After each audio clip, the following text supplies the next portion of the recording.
Now we're going to look at the consequences of grading, or what's kind of happening with the aspect of grading different crops and different types of vegetables and different types of products. So the first thing we're going to talk about is we are going to talk about the contributions to operational efficiency. So whenever we're talking about operational efficiency, we're talking about kind of the day-to-day life, just the things that it's going to help out within the operational aspect of it. So the first thing that we notice is that it saves time for traders. See, for traders, they can go on there and just very simply pick up a phone or order electronically now. So it's saving time for traders because all they've got to do is pick up the phone, call their broker, and say, I need this much of this type of commodity. So it winds up saving time for them. Also, it saves time because there's no haggling on quality.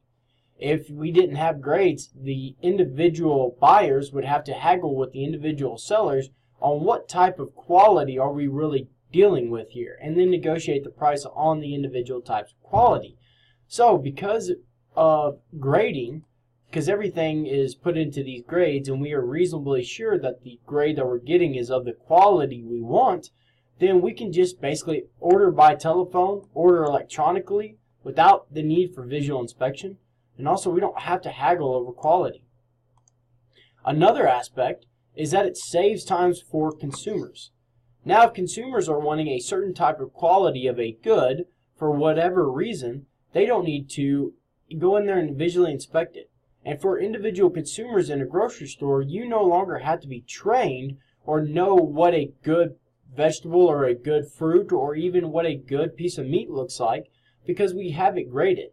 If a customer wants to walk into a store and say, I want a really good piece of steak, I want a really good ribeye, they just go and find one that's labeled prime. If it wasn't for grading, they would have to go in there and manually inspect and visually inspect each and every single one, and even then there's no assurances unless you were trained in that inspection aspect. So it saves time for consumers because, well, they rely on the labels rather than having to be trained in that inspection process. It also saves time for lenders. So lenders often need these quality assurances before they'll finance a certain type of commodity. If they're going to go ahead and finance a commodity, they need to be sure that it's of the quality that is being specified, to where this lender does not need to go out and visually inspect it. Because like we've mentioned before, different qualities are of different prices. Higher qualities are often receive higher prices. So a lender needs to be sure, or needs to receive that quality assurance before they're going to go out and provide money to finance certain commodities. And one other way that it goes through, and it really helps out with operational efficiency, is it's allowing us to mix separately owned commodities. So we've got two different farmers. We got Farmer A and Farmer B. With Farmer A, say they have U.S. #1 corn and Farmer B has U.S. #1 corn. We can now mix all of those commodities in together, and rather than keeping them separate because they're separately owned, we can mix them all in together because they're of the same grade. We can pool their commodity, and oftentimes whenever we're pooling commodities, we can receive a higher price because they're being sold in bulk. So by allowing us to mix these separately owned commodities, you can put it all of a whole bunch of different farmers' commodities that grade the same in one big bin, like what we see here in this image, rather than having hundreds or thousands of smaller bins to keep all their commodities separate. Because we can actually grade it and mix those commodities, now we can pool it, and that pooling often brings a higher amount of revenue or a higher demand because it's being sold in bulk. So this kind of concludes our operational efficiency and how grading contributes to operational efficiency. But grading also contributes to pricing efficiency. So the very first way that it does that is it provides recognition of value differences. So we all know that there is higher quality commodities and then lower quality commodities. Because of this recognition of the value differences, we can now have high quality commodities receive premiums and low quality commodities receive discounts. So that allows us to basically put some recognition and see those value differences. And it also helps in the aspect of it doesn't just average everything out. If we didn't have these grading, what would happen is the average price of all the commodities would just kind of get averaged out. So the low quality commodities would wind up bringing just the same amount of revenue as the higher quality commodities, and there wouldn't be much incentive to actually produce those higher quality commodities. Another thing is it helps us better allocate according to demand.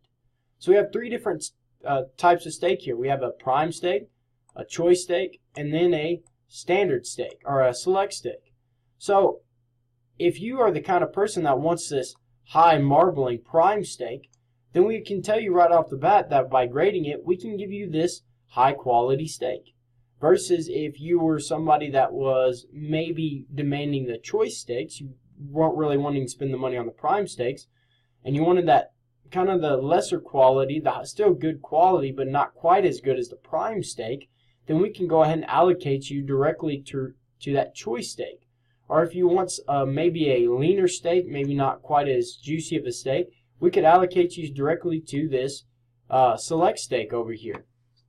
So it better allows us to look at what are the consumer's demands and allocate those commodities closer to what the consumer is actually demanding. Are they wanting this really high quality stake, or are they okay to settle with something that's not quite as good? It also allows better market news. So we might look at the price spread of a single commodity and see how one type of commodity of high quality is being sold for a lot of money versus another type of, or the same commodity from a different area that's of low quality is being sold for just a small amount of money. So we can often see large price ranges, and because we have this grading aspect, we can often attribute those large price ranges to grade and accurately see how it's all working out. It also facilitates futures trading. Oftentimes, futures are tied to grades. Whenever we get into the futures aspect of the book, we'll discover that futures are tied to particular grades. You're buying and selling commodities well in advance, and those need to be tied to certain grades. So without grades, if you were buying or selling commodities well in advance, what would happen is without those grades, the poorest quality would be delivered. If you say, I just need 5,000 bushels of corn or something like that, well, the farmer's going to scrape up the lowest quality and deliver it because, frankly, you've already paid for that, and they're going to save their best crop to sell to somebody else that's actually going to visually inspect it.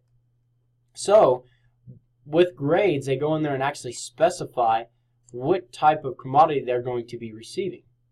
And then it also allows us in the pricing efficiency to broaden the market. First off, it increases that geographical area. Now we can buy and sell from a larger range of people, a larger area. That increases price competition and increases this pricing efficiency. And then it also reduces market imperfections. As we get more buyers and sellers, it allows less and less people to go in there and maybe manipulate the market or kind of distort the market. So it reduces those market imperfections that we might see in local regional markets. By being able to go to a wider and increased geographical area, it reduces those market imperfections, because if there is a market imperfection in one area, we can just go and buy from somewhere else.